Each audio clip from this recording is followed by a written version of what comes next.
আমার অনেক দিনের ইচ্ছে ছিল ছাদ বাগান থেকে যত ধরনের সবজি আলু পেঁয়াজ মরিচ যা আছে আর কি, যেগুলো হয়েছে সেই সবগুলো ছাদ থেকেই সংগ্রহ করে আমরা ছাদেই হচ্ছে জোলাপাতি খেলবো। তো সেই দিনটা চলেই এসেছে, আর আমার ইচ্ছে ছিল টমেটো পাকলে তারপরে আমি এই জোলাপাতিটা খেলবো বিচ্ছু বাহিনীদের নিয়ে। তো ছাদ বাগান থেকে কি কি সবজি সংগ্রহ করে কি কি আইটেম রান্না করলাম, চলুন আপনাদেরকে সেটাই আজকে দেখাই। হ্যালো এভরিওয়ান, আসসালামু আলাইকুম। সকালবেলা জুয়ারের বাবার সাথেই আমি এক জায়গায় চলে গিয়েছিলাম, যেহেতু মা বাসায় ছিল না, মিরপুর ছিল, আর জুয়ারা হচ্ছে মাদ্রাসায়। তো জুয়ারা আসার আগে আর মা আসার আগে আমি আবার চলে আসব। তো আমরা আবার চলে এসেছিলাম একটার দিকে বাসায় এসে কী রান্না করব, আর আমি বাসায় আসতে আসতে আমার মাও চলে এসেছিল। তো কী রান্না করব ভাবতে ভাবতে আমি বললাম যে তুমি ডাল বসাও, আমি ছাদ থেকে কিছু সবজি নিয়ে আসি, সেগুলো দিয়ে ভাজি করব।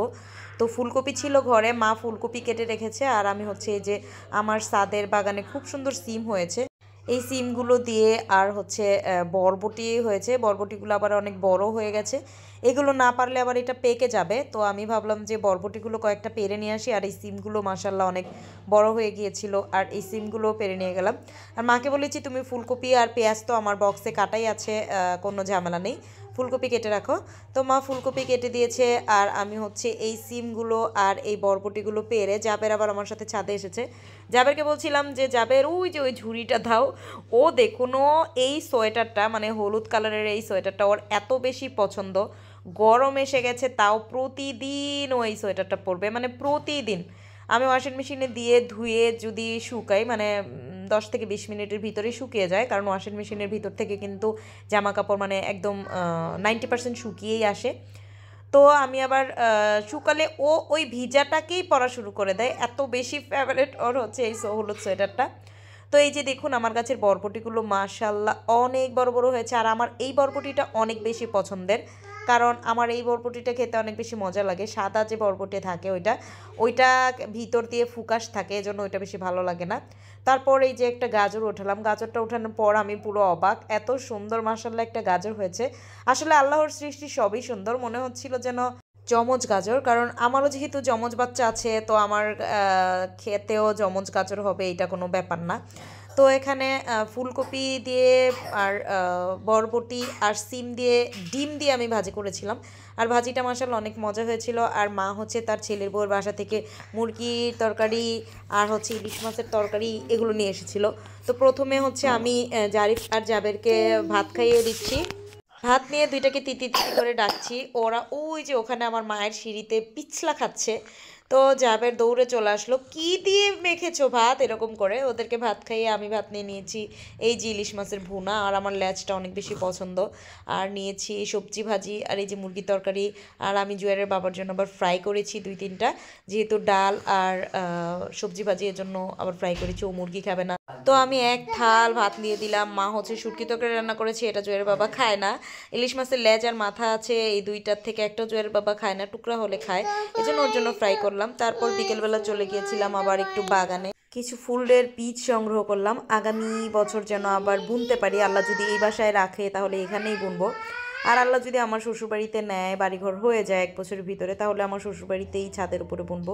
আর এই যে দেখুন এই মহাজন চুপটি করে বসে আমার গাছের পাতাগুলো খাচ্ছিল। আর এই যে গাঁদা ফুলগুলো, এগুলো হচ্ছে দেশি গাঁদা, এই গাঁদার উপরে আমার মনে হয় যে কোনো গাঁদা নেই, এত সুন্দর লাগে এই গাঁদাগুলো। আর রাতের বেলা ওরা ওই যে ওখানে ঘর বানিয়ে খেলছে। আমি কিন্তু 2 দিনের ব্লগটা একদিনেই দিচ্ছি, যেহেতু আমি গতকালকের ব্লগ দিয়েছি পরশু দিন একটা, এই জন্য আর কি। তারপর দিন চলে গেলাম ছাদে, এখানে আমরা বিচ্ছু বাহিনীরা করব, জোলাপাতি খেলবো। তো ছাদে চুলাটা উঠিয়ে প্রথমে ডিম সিদ্ধ করে নিলাম, ডিমগুলো সিদ্ধ করে আমি হচ্ছে আলু দিয়ে আলু ঘাটি রান্না করব ডিম দিয়ে। ওই যে লাকড়ি বালতিতে করে লাকড়ি নিয়ে এসেছি ছাদে, পাটি বিছিয়েছি, আর এই যে এখানে লাকড়িগুলো রাখবো। আর এই যে হলুদ মরিচ ডিব্বা ডাব্বি লোটাপাটি যা আছে সব কিছু ছাদে নিয়ে এসেছি। আর এই যে বিচ্ছু বাহিনী এখনও মানে আপকামিং, নিধা নিহাল স্কুল থেকে ফিরতি পথে বাসে উঠবে, আর জুয়েরা এখনও মাদ্রাসা থেকে আসেনি। তারপর জুয়েরা আসার পর এখানে জাবের দেখুন এই যে গোসল করবে এখানে, যা জুয়েরা জারিফ জাবের সবাই। আর আমরা হচ্ছে এখন আলু সংগ্রহ করব, ডিমগুলো সিদ্ধ করতে দিয়েছি, ডিমগুলো সিদ্ধ হলে উঠিয়ে আলু সিদ্ধ করব।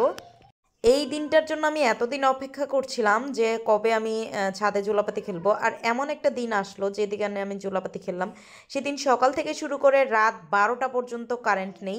আমার মোবাইলেও চার্জ ছিল না। তো যতটুকুই আমি মোবাইলে ক্যাপচার করতে পেরেছিলাম বা যতটুকুই মোবাইলে উঠাতে পেরেছি ততটুকুই হচ্ছে আপনাদেরকে দেখাবো। কি কি রান্না করেছি এটা বলবো, কিন্তু সব কিছু আমি দেখাতে পারবো না, কারণ আমার মোবাইলে চার্জ ছিল না, মোবাইল বন্ধ হয়ে গিয়েছিল।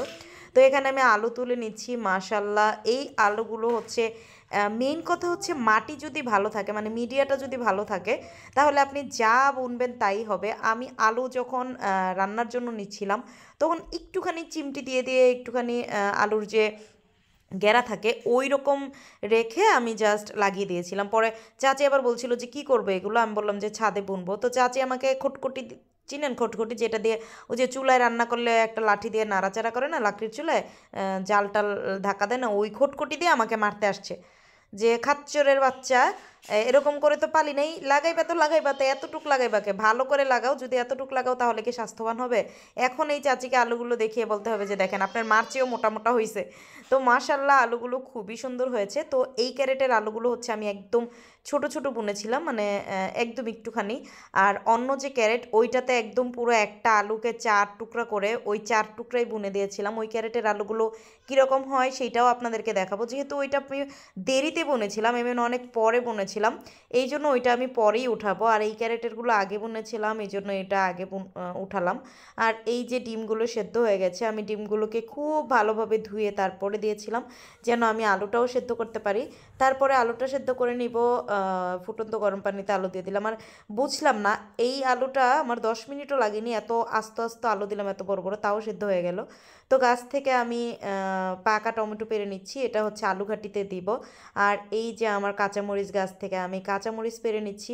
আপনারা বিশ্বাস করবেন কি না আমি জানি না, নিজের হাতে বোনা গাছ থেকে যখন আপনি কোনো কিছু সংগ্রহ করবেন বা পারবেন, আপনার ভিতর দিয়ে এত শান্তি লাগবে আপনি নিজেও কল্পনা করতে পারবেন না। তো এই যে আমি কিন্তু কাঁচামরিচ গাছ অনেকগুলো বুনেছি, যেন রোজার মাসে আমার কাঁচামরিচটা কিনে খেতে না হয়। যেহেতু রোজার মাসে শুধু একবেলাই আমরা রান্না করি, শুধু ইফতারির সময়, ওই চাহিদাটা পূরণ হলেই হয়ে যাবে। আর এখানে পুঁই শাকের ডাঁটা উঠিয়ে নিচ্ছি। আমি রান্না করব ইলিশ মাছ দিয়ে, পুঁই শাক দিয়ে, আলু দিয়ে, ইলিশ মাছ দিয়ে, পুঁই শাক দিয়ে রান্না করব। আর সবজি ভাজি করেছিলাম, আলু ভর্তা করেছিলাম, আর হচ্ছে আলু ঘাটি করেছিলাম ডিম দিয়ে। সবজি ভাজিটা করেছিলাম আমি মুরগি দিয়ে, অনেক বেশি সুন্দর হয়েছিল, আবার অনেক বেশি মজাও হয়েছিল। আর এইখানে হচ্ছে এই যে পেঁয়াজ উঠিয়ে নিলাম, মাশাল্লাহ সাইজটা অনেক সুন্দর। আর এখানে আলুটা খুব তাড়াতাড়ি, মানে আমি আলুটা বসিয়ে ওই সবজিগুলো সংগ্রহ করতে করতেই হচ্ছে আলুটা হয়ে গিয়েছিল সেদ্ধ। এই যে দেখুন কত সুন্দর করে সেদ্ধ হয়ে গেছে। তো এই আলুটাকে আমার প্রথমে চটকে নিতে হবে আলু ঘাটি করার জন্য।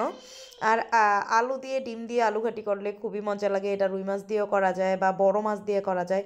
তো মশলাটাকে কষিয়ে নিলাম। আমি একটু একটু করে ভিডিও করছি, যখন আমি এই ভিডিওটা করছি তখন আমার মোবাইলে 2% চার্জ, ভাবা যায়। তো এই যে পানি দিয়ে একটুখানি কষিয়ে নেব, পরে আবার ঝোল দিয়ে দিব। আর আলু ডিম ঘাটিটা হতে হতে নিধা নিহাল বসে পড়েছে খেতে, কারণ নিধার স্কুলে আর্ট পরীক্ষা, ও ওখানে চলে যাবে। আল্লাহ হাফেজ।